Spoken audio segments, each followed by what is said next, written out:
யுத்தம் நடந்துட்டுருக்கு. Russia Ukraine போர் அப்படிங்கிறது நடந்துட்டுருக்கு. 2 நாட்டு பிரைம் மினிஸ்டர்ஸ், ஒன்று உக்ரைனுடைய பிரைம் மினிஸ்டர், இன்னொன்று சீனாவினுடைய பிரைம் மினிஸ்டர்ஸ், அவங்க சொன்ன வார்த்தையில் நிறைய உண்மைகள் ஒளிந்திருக்கிறது. 3வது உலகப் போராக இது மாறுமா, இதை மாற்றுறதுக்கு நிறைய நாடுகள் ட்ரை பண்ணிகிட்டு இருக்காங்க அப்படிங்கிற அந்த ஒரு தாட் இருக்குது பார்த்தீங்களா, அதை அப்படியே ஹோல்டு பண்ணிக்கோங்க. அடுத்து அவங்கக்கிட்ட இருக்கக்கூடிய கேள்வி, ரஷ்யா ஏன்பா இவ்வளோ ஸ்லோவாக மூவ் ஆகிட்டு இருக்காங்க அப்படிங்கிற அடுத்த கேள்வி. இன்னொரு கேள்வி, ரஷ்யாவுக்கு என்ன இவ்வளோ இழப்புகள் அப்படின்னு சொல்கிற அடுத்த கேள்வி. ஸோ இந்த 3 விஷயத்தையும் ப்ளஸ் அந்த 2 பிரைம் மினிஸ்டர் சொன்னதையும் அது கூட இந்தியாவையும் இழுத்து விட்டுருக்காங்களே அப்படிங்கிறதையும் இதில் பார்க்க போகிறோம். அன்பு தமிழ் நெஞ்சங்களுக்கு தமிழ் பொக்கிஷத்தின் வணக்கங்கள்.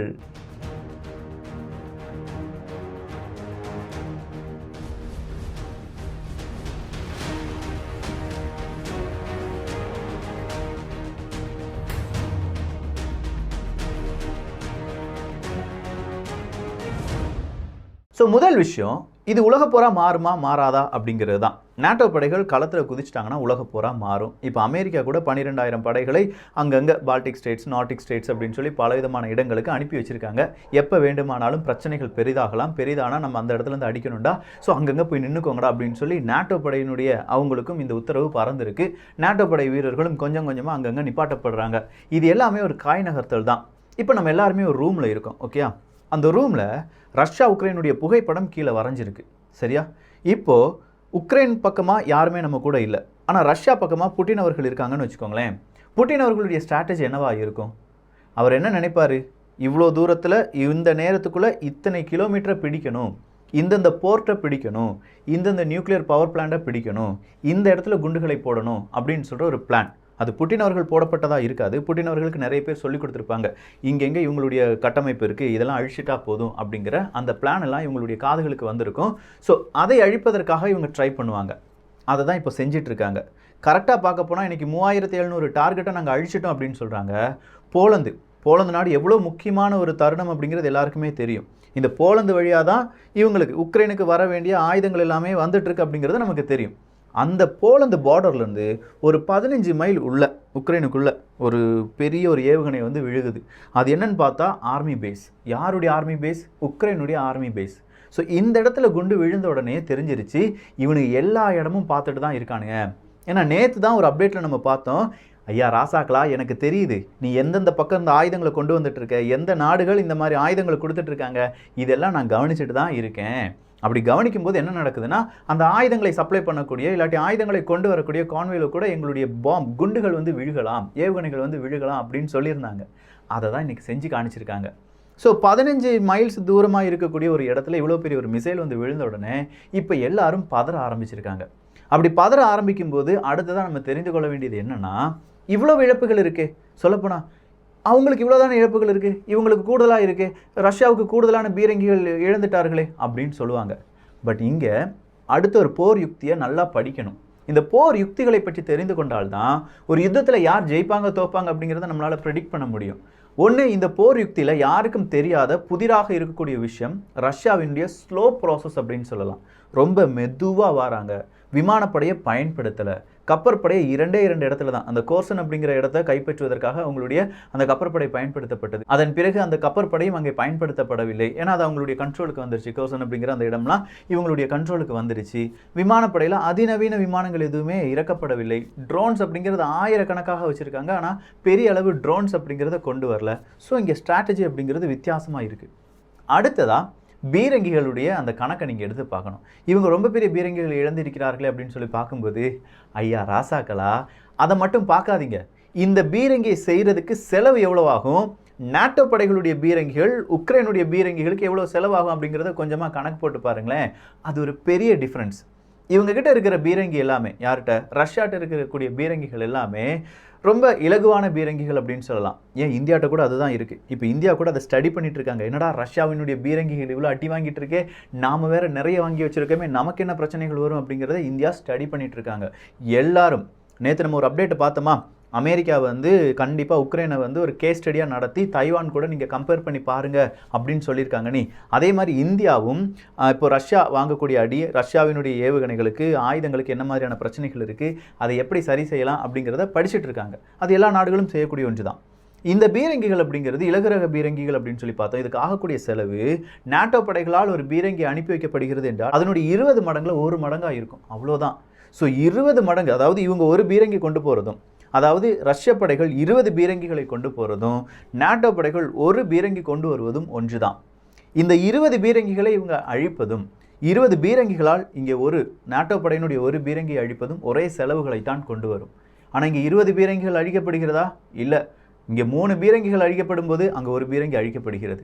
இங்கே 10 பீரங்கிகள் அழிக்கப்படும் போது அங்கே 2 பீரங்கிகள் அழிக்கப்படுகிறது. அப்படின்னா யாருக்கு லாஸ் கூடிட்டு இருக்கு? கணக்கு போட்டு பார்த்தா இங்கே ரஷ்யா கரெக்டாக இந்த விஷயத்தில் ஈடுபட்டு வராங்க. இதுவரையிலும் அதிகமான ஹெலிகாப்டர்ஸை தான் நாங்கள் அடித்து தூக்கணும் அப்படின்னு சொல்லி உக்ரைன் சொல்லுவாங்க. ஆனால் இந்த ஹெலிகாப்டர்ஸ் பழையது மீன்ஸ் இதெல்லாம் இந்த இதுக்கு போதும் அப்படின்னு சொல்கிற அளவுக்கான ஹெலிகாப்டர்ஸ் தான். உண்மையான காம்பேக்ட் ஹெலிகாப்டர்ஸ் எல்லாம் இவங்க தரை இறக்கிட்டாங்களா இல்லை களத்துக்கு கொண்டு வந்துட்டாங்களா அப்படின்னு பார்த்தா இல்லை. அது உலகத்துக்கே தெரியும். அவங்க வெயிட் பண்ணிட்டு இருக்காங்க. ரஷ்யா எதற்காகவோ வெயிட் பண்ணிட்டு இருக்காங்க. இவ்வளோ விஷயங்கள் இதுக்கு பின்னாடி இருக்குது. இன்னும் நிறைய எக்ஸ்பிளைன் பண்ண வேண்டியிருக்கு. நான் எக்ஸ்பிளைன் பண்ணிடுறேன். ஆனால் அதுக்கு முன்னாடி இந்த 2 பிரைம் மினிஸ்டர் பேசினதெல்லாம் சொல்லி ஒரு 20 நிமிஷத்துக்கு மேலே ஆயிரும். அதனால் இப்போ ஷார்ட்டாக முடிச்சிடுறேன். முதல் பிரைம் மினிஸ்டர் யார் அப்படின்னு கேட்டிங்கன்னா உக்ரைனுடைய பிரைம் மினிஸ்டர். அவர் என்ன தெரியுமா சொல்கிறாரு? வரலாறு திருப்பி படிங்கடா. மியூனிச் அக்ரிமெண்ட்னு ஒன்று இருக்குது. இந்த மியூனிச் அக்ரிமெண்ட்ல யாரெல்லாம் ஒப்பந்தம் போட்டுக்கிட்டாங்க? பிரிட்டனை சார்ந்த தலைவர், இந்த பக்கம் ஜெர்மனியினுடைய ஹிட்லர், இவங்க எல்லாம் ஒரு ஒப்பந்தம் போட்டு அங்கே ஏறி நீ அடிச்சுக்கோ, நான் ஒன்றும் பேசவே மாட்டேன், கண்டுக்கிடவே மாட்டேன், ஆனால் உனக்கு எதிராக தான் நான் நிற்பேன் அப்படின்னு சொல்லி பூச்சாண்டி காணிப்பேன் அப்படின்னு சொல்லி தான் அந்த மியூனிச் அக்ரிமெண்ட்ல சைன் போடுறாங்க. இதனால் ஹிட்லர் என்ன செய்கிறாருன்னா ஈஸியாக சில இடங்களை அடித்து விடுகிறார். வேறு வழியில் பிரிட்டன் என்ன செய்ய மாட்டாங்க, கேட்க மாட்டாங்க. அப்படியே மூடிட்டு பாயிண்ட் வரட்டும்னு சொல்லிக்கிட்டே இருப்பாங்க. இது ஒரு புறம் நடந்துட்டு இருக்கும்போது அந்த பிரிட்டனுடைய ஒரு தலைவர் இருந்தார் அப்படின்னு சொல்லி பார்த்தீங்களா, அவருடைய பெயர் நெவைல் சேம்பர்லியன் அப்படிங்கிறது தான். நீங்கள் சேம்பர்லியனுடைய அந்த ஸ்ட்ராட்டஜியை விளையாண்டுட்டு இருக்கீங்க நாட்டோ படை. நீங்கள் சேம்பர்லியனுடைய ஸ்ட்ராட்டஜினா அவன் அடிச்சுக்கோ, நான் பின்னாடி இருந்து நான் அடிக்கக்கூடாதுன்னு சொல்லுவேன், ஆனால் நீ அடிச்சுக்கிட்டே இரு அப்படிங்கிற ஸ்ட்ராட்டஜி தான். எங்கள் உக்ரைன் உங்களால் தான் அழிந்துட்டு இருக்கு அப்படின்னு சொல்லி உக்ரைனுடைய பிரைம் மினிஸ்டர் இந்த வார்த்தையை சொல்லியிருக்காரு. நல்லா கவனிச்சா போதும். ஜெலன்ஸ்கி அப்படிங்கிறவர் பிரசிடென்ட், நான் சொல்கிறது பிரைம் மினிஸ்டர். ஸோ அப்படி ஒரு வார்த்தையை சொன்னது மட்டும் இல்லாமல் நோ ஃப்ளை ஜோனை நாங்கள் அறிவிக்க சொன்னோம், நீங்கள் அறிவிக்க மாட்டேங்க. எங்களுக்கு தேவையான உயர் ரக தொழில்நுட்பங்களை கொண்டு வர சொன்னோம், ஆனால் தொழில்நுட்பங்கள் கொண்டு வரீங்க, அதை எப்படி ஆப்ரேட் பண்ணணுங்கிறது சரியாக தெரியலை. இப்படி பல வீழ்ச்சிகள் எங்களுக்கு இருக்குது. எங்களுடைய மக்கள் தான் எங்களுக்காக போராடிட்டு இருக்காங்களே தவிர எங்கள் கூட நிற்கிறேன்னு சொன்ன யாரையுமே காங்கலையேப்பா அப்படின்னு சொல்கிற அளவுக்கு அவருடைய அந்த வார்த்தை, அது வார்த்தைன்னு சொல்ல முடியாது, கோபம் அப்படின்னு சொல்லலாம். இன்னொரு பக்கம் சீனாவினுடைய பிரைம் மினிஸ்டர் என்ன தெரியுமா சொல்லியிருக்காரு? சீனா எக்கனாமியாக க்ரோ ஆகிறது 5.5% நாங்கள் கணக்கு பண்ணியிருக்கோம் இந்த 2022. ஆனால் இதை நான் எப்படி சொல்கிறேன்னா, இன்னும் ஒரு வருஷத்தில் என்னுடைய பதவி காலம்லாம் முடிய போகுது. இங்கே பல பிரச்சனைகள் இருக்குது. நாம் ஒரு 1000 அடி உயரம் இருக்கக்கூடிய மலை ஏற வேண்டும் அப்படின்னா அதில் 10% 100 அடி ஏறலாம், பிரச்சனை கிடையாது. ஆனால் நான் ஏற வேண்டியது 3000 அடி உயரம் இருக்கக்கூடிய ஒரு மலை. அந்த மலையில் 5% அப்படிங்கிறதே 150 அடியாக மாறிடுது. 10% அப்படிங்கிறது 300 அடியாக மாறிடுது. அப்படி 5% அடி எடுத்து வைக்கிறதுக்கு எனக்கு ஆக்சிஜன் கூடுதலாக தேவைப்படுது. ஸோ இந்த வளர்ச்சியை சீனாவால் இந்த வருடத்தில் எட்ட முடியுமா அப்படிங்கிறது ஒரு கேள்வி தான் அப்படின்னு சொல்லி கொஞ்சம் ஊமைகள் எல்லாமே சொல்லி சூப்பரான எக்ஸாம்பிளோடு இந்த ஒரு செய்தியை வெளியில் விடுறாரு. அப்படி வெளியில் விடும்போது சீனாவில் பிரச்சனை இருக்குது அப்படிங்கிறது மட்டும் தெரியுது. இந்த சீனாவை அப்படியே நேராக ரஷ்யா கோர்த்து விடுது. என்ன தெரியுமா? இன்னைக்கு இப்போ கொஞ்சம் முன்னாடி வந்த அப்டேட், எங்களுடைய பாதி அசட்ஸ் அப்படிங்கிறது ஃப்ரீ செய்யப்பட்டிருக்கிறது. 300 பில்லியன் அளவுக்கான அக்கௌண்ட் ஃப்ரீ செஞ்சுருக்காங்க. இப்போ எங்ககிட்ட இருக்கக்கூடிய கொஞ்சம் வெளிநாட்டு கரன்சியாக இருக்கலாம், தங்கமாக இருக்கலாம், அது சீனாவினுடைய அந்த யுவான் அப்படின்னு இருக்குது பார்த்தீங்கன்னா, அந்த யுவான்களில் தான் இருக்குது. அதனால் சீனா எங்கள் கூட டைப்புக்கு இருப்பாங்க, எங்களுக்கு நம்பிக்கை இருக்குது, நாங்கள் சீனா கூட சேர்ந்து வேலை செய்வோம், வேணா பார்த்துக்கோங்கடா அப்படின்னு சொல்லிட்டார். இது சீனாவையும் கோர்த்து விட்டாச்சு. எங்களுடைய பாதி அசட்டு நீங்கள் ஃப்ரீஸ் பண்ணாலும் மீதி அசட்டு சீனாவின் கைவசம் இருக்கிறது, நாங்கள் 2 பேரும் இனிமேல் ஒன்றா தான் இருக்க போகிறோம் அப்படின்னு வேற சொல்லிட்டாங்க. இது கூடவே அப்படியே இந்தியாவையும் லைட்டாக கோர்த்து விட்டார் பார்க்கணும். அது என்ன தெரியுமா சொன்னார்? ஆயிலில் இப்போ இந்திய அரசாங்கம் கொஞ்சம் ஆயில் செக்மெண்ட்டில் கொஞ்சம் இந்திய அரசாங்கம் அப்படியே கொஞ்சம் முதலீடுலாம் பண்ணுங்கப்பா அப்படின்னு சொல்லிட்டாங்க. ஸோ இந்திய அரசாங்கம் முதலீடு பண்ணி சீனாவினுடைய கரன்சி, ரஷ்யாவினுடைய கரன்சி சீனாவில் இருக்குது. ஸோ சீனாவினுடைய கரன்சி, ரஷ்யாவினுடைய பங்கு, சீனா ரஷ்யா இந்தியா செம கூட்டணி, மாஸ் கூட்டணி அப்படின்னு சொல்லலாம். பட் அதுக்கு பின்னாடி பல பிரச்சனைகளும் வருவதற்கான வாய்ப்புகள் இருக்கிறது. ஸோ ஓவராலாக இந்த அப்டேட்லாம் கேட்கும்போது எங்கெங்கேயோ யாரோ ஜெயிக்கிற மாதிரி இருக்குது, ஆனால் தோற்றுக்கிட்டே இருக்காங்க, தோக்குற மாதிரி இருக்குது, ஜெயிச்சுக்கிட்டே இருக்காங்க. ஒரு படம் பார்க்குற ஃபீல் இருக்குல்ல. ஆனால் உண்மையிலே அங்கே மனிதர்களை வைத்து இந்த கேம் எல்லாமே நடத்தப்படுகிறது. அங்கே கொல்லப்படுவது அப்பாவி மனிதர்கள், அங்கே போராடுவது அப்பாவி மனிதர்கள், அங்கே புலம்பெயர்ந்து போவதும் அப்பாவி மனிதர்கள். ஆனால் இந்த பவர், வல்லரசு, அரசியல், பணம், பதவி, இதுக்காக இங்கே பலவிதமான அரசியல் சூழ்ச்சிகள் செய்யப்படுகிறது. இன்னும் பல அப்டேட்ஸுக்கு நீங்கள் செய்ய வேண்டியது தமிழ் பொக்கிஷம் சேனலை சப்ஸ்கிரைப் பண்ணிக்கோங்க. இந்த காணொளியில் நிறைய மெசேஜஸ் இருக்குது, நிறைய ஹிடன் மெசேஜஸும் இருக்குது. 1க்கு 2 தடவை கேட்டுட்டு உங்கள் நண்பர்களுக்கும் அனுப்பிட்டு, இல்லை இதை பற்றி நண்பர்கள் கூட நீங்கள் டிஸ்கஸ் பண்ணும்போது நிச்சயமாக சொல்கிறேன், அடித்து சொல்கிறேன், உங்களுக்கு இருக்கக்கூடிய அந்த அறிவு இருக்குது பார்த்தீங்களா, அது உங்களுடைய நண்பர்கள் பார்த்து வியப்பார்கள். ஸோ இந்த ஒரு காணொலி பற்றி உங்களுடைய கருத்துக்கள் இங்கே வரவேற்கப்படுகின்றன. எல்லோரும் தமிழ் பொக்கிஷத்தில் இணைந்திருங்கள்.